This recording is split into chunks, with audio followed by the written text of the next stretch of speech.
ubumwe bw'abera Ministries, amavuta akandagira amateka, ubuzima bugahinduka.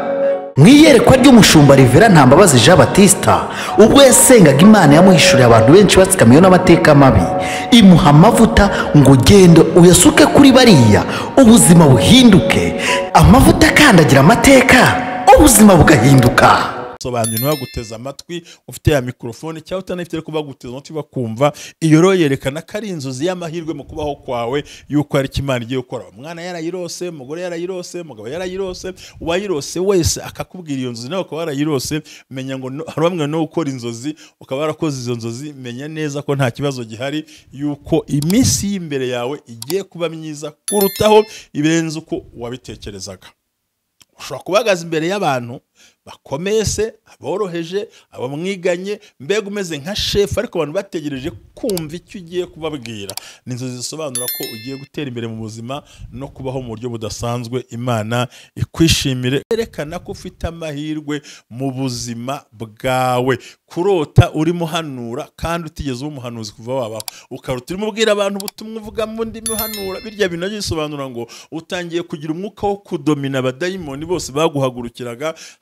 Tavuze ko ugiye kuba umuhanuzi, ariko ugiye kugira ijambo mu buryo bukomeye kandi mu buryo bwiza bugushoboza no kumaze gutera imbere. Imana iguhe umugisha. Nakubwiye ngo indi nzozi zikomeye ni ukurota umuntu aguha inkweto, amahoro y'Imana n'uburyo Imana igibana nawe no mu nzira Imana igibana mu igufashe kandi iguhe umugisha ku bwa Yesu Kristo umwami wacu.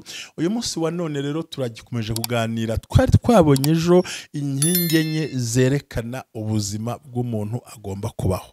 Bantu b'Imana, burya iyo udafite ibyishimo, utaryohewe, utanezerewe kandi ukaba utabasha kugera ku ntsinzi yawe, amahirwe ukayatakaza, ikindi ukagira ubuzima budafite ibisobanuro, ikindi ukisanga uri suzugwa muri societe, burya biba bikwiriye ko hakenewe deliverance kandi Imana ikakongera izindi imbaraga zikomeye kugira ngo bashe gutsinda urugamba.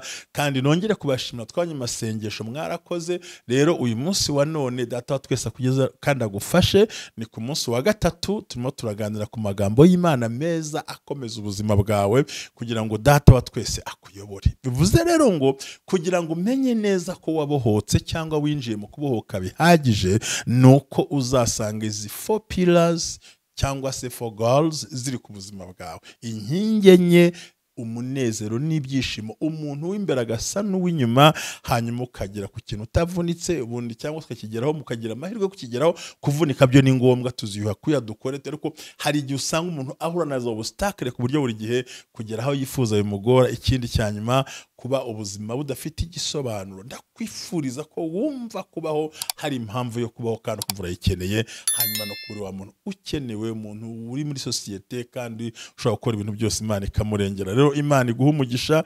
Nagira ngo dukomerezeho tuganira tuvuga ngo rero ni izihe nzozi ushobora kurota ntugire ikibazo kandi ukumva uguwe neza. Zo ni inzozi nyinshi cyane, ni inzozi nyinshi cyane tutabonera umwanya wabyo, tutabonera uburyo bwabyo, ariko ni nyinshi ku buryo bisaba ko abantu batera agatebe. Ikintu cy'inzozi wazivuga icyumweru, imyaka n'imyaniko, n'abandi barasobanura, gusa ujye umenyera ijambo ngo inzozi ntizisobanurwa kimwe kuko ziba zihariye. Dushobora kurota ibintu bimwe ariko ntibisobanura ikintu kimwe. Dushobora kurota turi ibintu bihuye ariko ubusobanuro bukaza butandukanye bitewe nuko bigendana nuko umuntu we aba ari muri ya situation yararimo. Rero ikimenyetso cyerekana ko za nkingi utarabohoka neza mu buzima, hari inzozi ugomba kurota kandi ukumva ko zibangamye, ukavuga uti ariko iyo urose zinzozi ngiye kukubwira ntuzigere ugira ubwoba.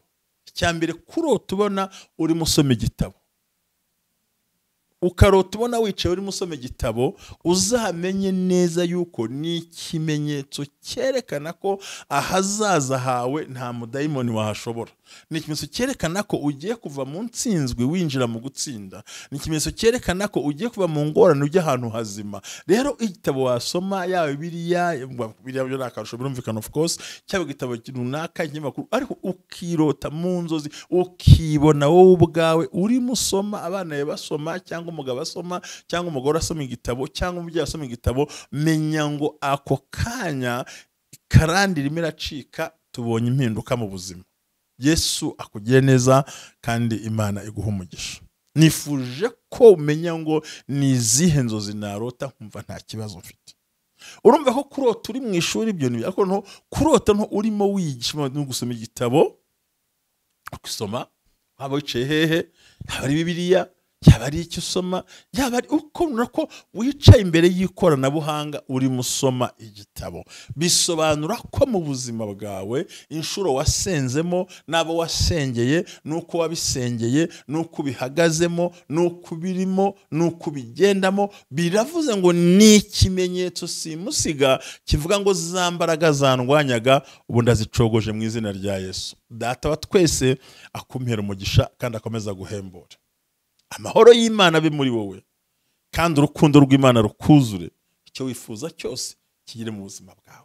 Iyo ni inzozi ikomeye ya mbere. Iya kabiri, kubona uri mu ishuri urimo wigisha bitandukanye no kubona wicaye mu ishuri urimo wigishwa.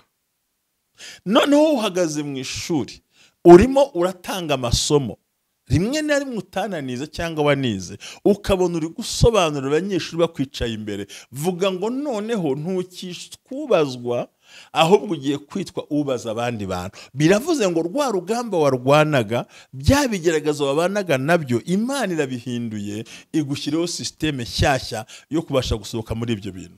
Urumva ko ni amagambo meza cyane kandi ni amagambo meza y'imbaraga. Kurota uhagaze mu ishuri urimo wigisha. Ubundi tuzi neza ko kurota nkuko nagusobanuriraga ngo agumane nawe, nkwereka ni izihe nzozi ugomba kurota utagira ubwoba zikwereka ko ugiye gukomera. Hamwe twabonaga ko hakenewe inkingi y'ibyishimo kugera ku ntsinzi busobanutse no kuba umuntu ukenewe.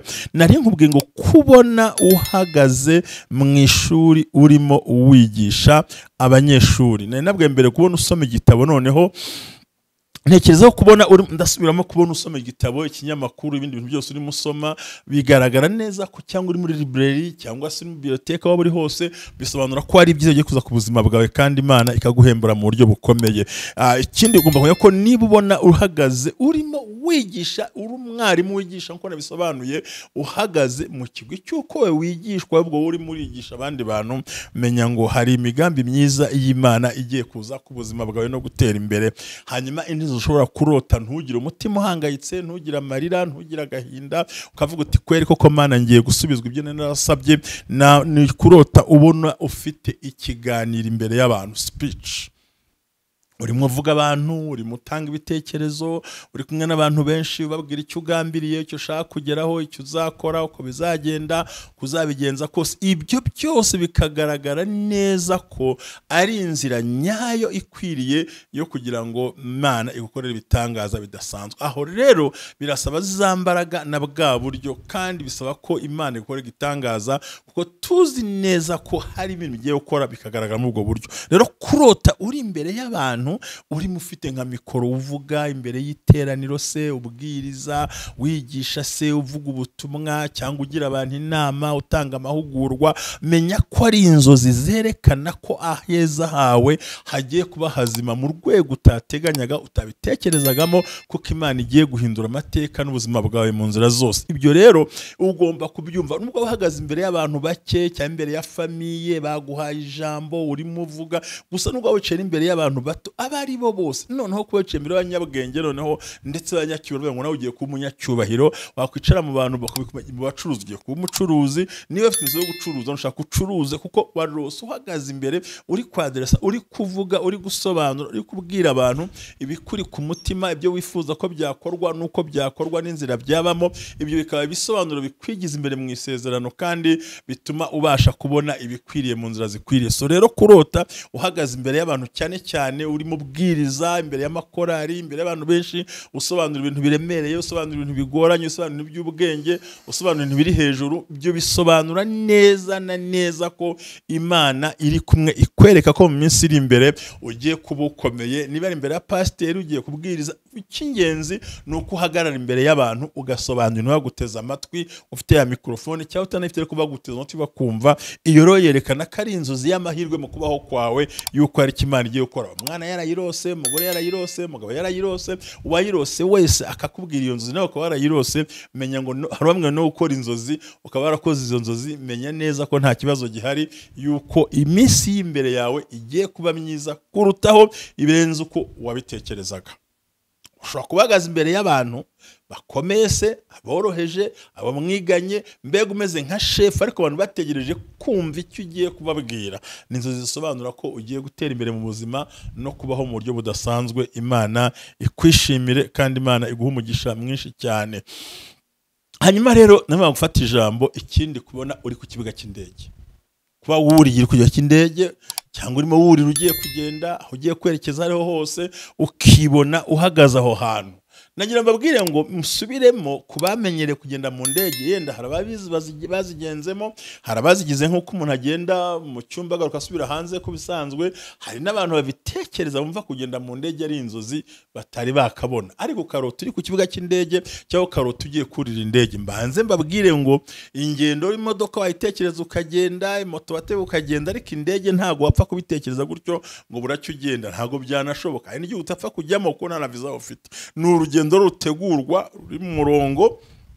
Niyo ubeshye ukagura itike yihuse baguca amafaranga menshi, hariho season matike aba ari hejuru. Nuvuga ngo ni urugendo rutegurwa rujyanye n'ibihe umuntu aba arimo kandi abahagaze, ukarutegura witonze, ukayigura mbere, ugakora ibintu byose. Wa wundi wayikuguriye agahita ahuza za connection ku kibuga cy'indege, bakakubona indege uri bugendemo, isaha uzahagerera, igihe uzabodingira, ibyo uzakora, uko uzabigenza. Ni ukuvuga ngo ni urugendo rutegurwa. Ibyo bisobanura neza mu ijambo rimwe rivuga ngo ugiye kugira umugisha uteguwe utarwanwa. Kandi ikibuga cy'indege gikorwaho n'abantu benshi. Ni ukuvuga ngo hamwe ugura itike muri agence bakabishyira ku ndege, cyangwa indege bakagutegereza, agence izajyamo, indege aho uzahaguruka, igihe uzahavira, igihe uzagenda. Ibyo byose namwe ngo wumve kuno kurota utega indege cyangwa ikibuga cy'indege bisobanura ibintu byinshi cyane. Bisobanura iterambere riri ku murongo rinoze. Ahantu ugenda bakabanza kureba imizigo bakayicisha hasi, bigende mu ndege hasi, akuri utware mu ntoki.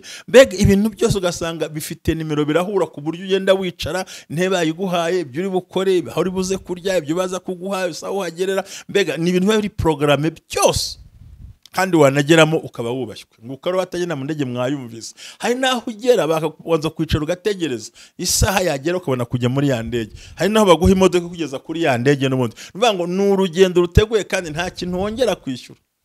Nuvuga ngo uki ntacyo wishyura, byose birateguwe, gahunda zirahari. Nuvuga ngo umuntu rero urota ari ku kibuga cy'indege cyangwa ateze indege, bisobanura umugisha ntavogerwa, kandi umugisha uri kuri programme. Nta wakuvogera, nta wakwinjirira, nta wakurwanya, nta waguhagurukira. Ibyo byose bikorwa mu nzira nziza isobanutse. Hari imizigo batwara hasi ntiwongera guhura nayo, wongeye guhura ku kibuga cy'indege utora wigendera. Iyo uzakomeza niyo ugeze aho hantu bagiye kwimurira mu yindi ndege, ntumenye ukuntu bimuye imizigo. Muri make ikintu cyawe cyose kiba giteguye mu rwego gihuye na yatiki. Urumva nashaka gusobanurira, nubwo nyenda ntabivizi cyane ko ngusobanurire nkubwire. Icya kabiri, indege nicyo kintu cya mbere ujyamo bakakubwira ukuntu ugiye gupfa. Nabwira ngo dore nugera hatari umwuka urambara iki ngiki, niyo haza kubaho umuriro uraca hano, nuza kugira gutya urafunga imikandara. Mbega bakaguteguza ko aho ugiye nyine ni ikindi kibazo. Ibyo rero mbivuze kugira ngo nkumvishe ko umuntu urota indege ayibona, ayireba, ayinjiramo ku kibuga cy'indege ni ikimenyetso simusiga cy'iterambere, kandi ko Imana igiye kwinjiza ubuzima bwawe muri gahunda. Rero Imana iguhe umugisha kandi Imana ikurengere, kandi Imana igutabare. Nagira ngo ubyumve kandi ubisobanukirwe. Iyo urota iyo nzozi, menya ngo hari impinduka. Indi ugomba kumenya, kurota uri mucuruza imbuto. Shake ziba ari nyinshi, shake ziba ari nkeya, z'ubwoko butandukanye, ariko uri muzicuruza. Aho waba uri hose, muri alimentation, mu isoko, ariko utari muzirya. Utari muzirya.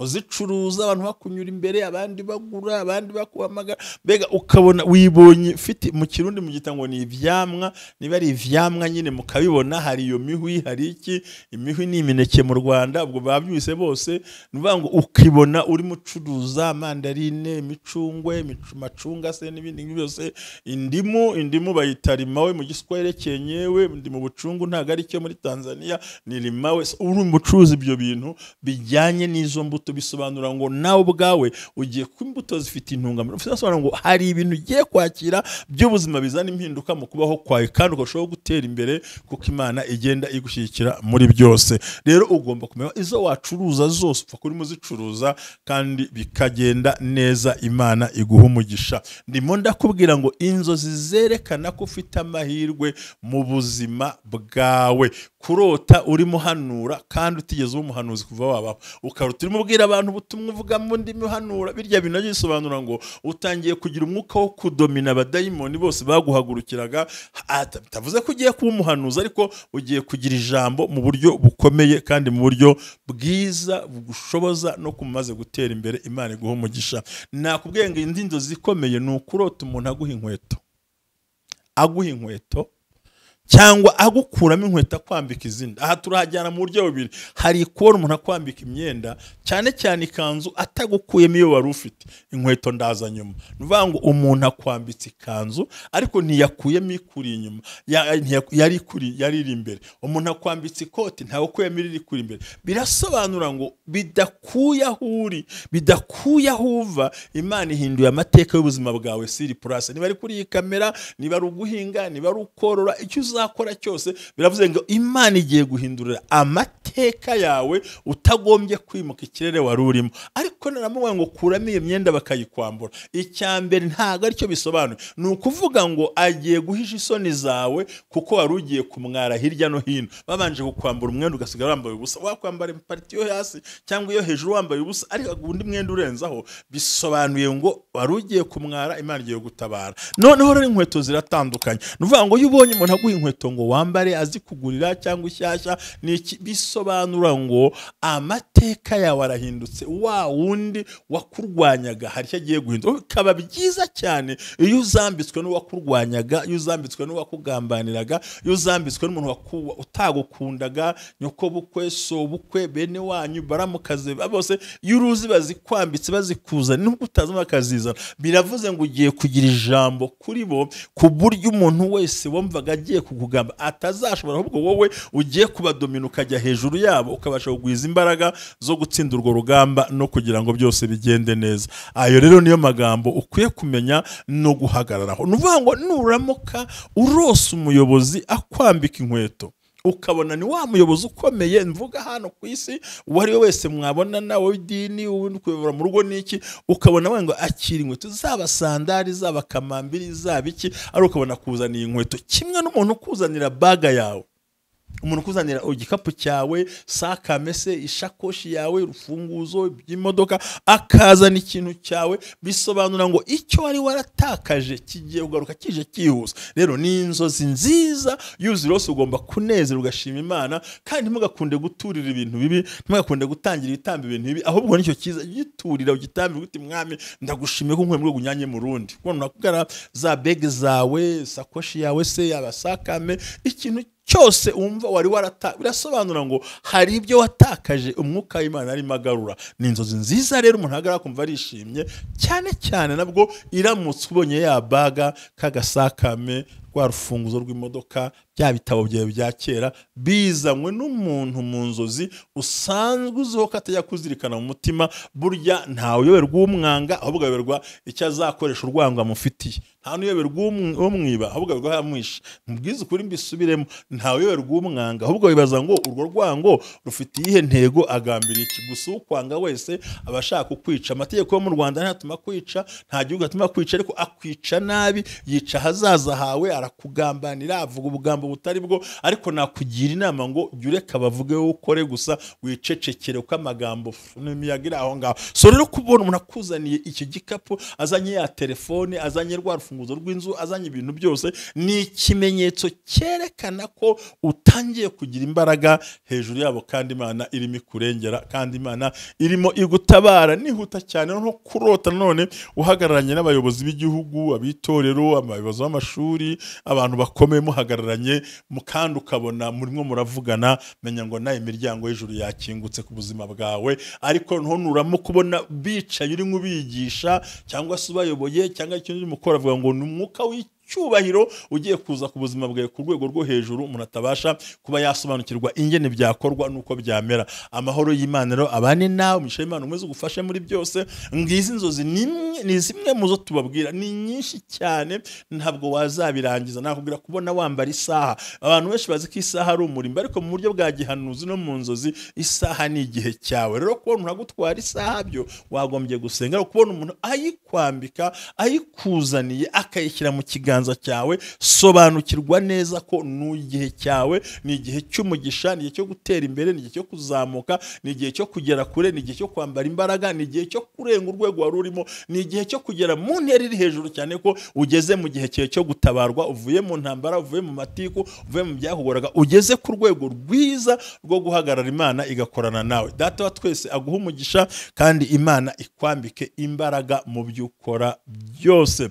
Hanyuma ikindi kimwe, kubona umuntu aguhaye intebe ngo akira icara, akakuzana intebe ngo icara, nayo ni inzozi nziza ivuga ngo uhawe icyicaro aho warakiburiye. Hari igihe umuntu abura icyicaro mu buzima bwe, mu rugo rwe, mu muryango, ahantu hose, ariko iyo uhabwa iyo ntebe uyicayeho, biba bisobanura yuko Imana irimo ikiza, kandi Imana irimo guha icyerekezo kizima kandi kigaragara, kandi ugiye kuba ukomeye mu buzima bwawe. Noneho za nkingi twabonye zigera kuri enye zigahinduka mu kubaho kwawe. Imana ikugire neza, Imana iguhembure, Imana ikwambika imbaraga, Imana iguhe gutabarwa. Ndibwira ko tugera dukurikirana ibintu tubyumva kimwe, kandi dukeneye ko Imana ikora igitangaza gikomeye. Rero hari ibintu numva nifuza, ntago nshaka gutinda kuri kino kiganiro ngewe, nta nubwo ngitindaho cyane. Nashaka kumenyesha ko ari ibyo nshaka kubwira. Rero Imana iguha umugisha, kandi wowe ukomeze uhamagara, nta mpamvu yo gutinda. Ngira ngo bazumvise ni zimwe muzerekana yuko hari icyo Imana ikoze, ugiye kwinjira muri za 4 pillars zawe. Imana iguha umugisha, wahabwa umugisha n'Imana. Imana ikurinde. Intego yacu kumwe WIBWABERA Ministries nuko Imana igufasha ugahora uhindura ubuzima, Imana ikabana nawe. Habwa umugisha n'Imana kubwa Yesu Kristo umwami wacu, amen. Ubumwe bw'Abera Ministries, amavuta kandi agira amateka, ubuzima bugahinduka.